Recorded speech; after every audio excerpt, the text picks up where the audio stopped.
Hi friends, welcome to 5 Minutes Tech YouTube channel. Here is Lenovo Tab M10 tablet. In this video, you will learn how to change display text size in your tablet Lenovo Tab M10. First of all, in your tablet, go to the settings.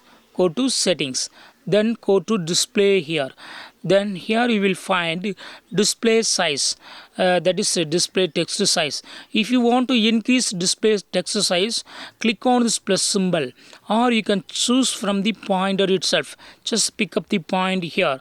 The rightmost will be the very large size. Okay, if you want to decrease fonts display text size, use this minus symbol, or use the or move the pointer to the left side. Okay, this is very small size.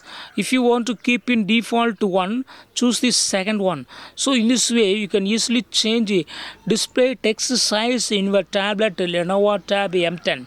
That's all friends. Thanks for watching. Bye.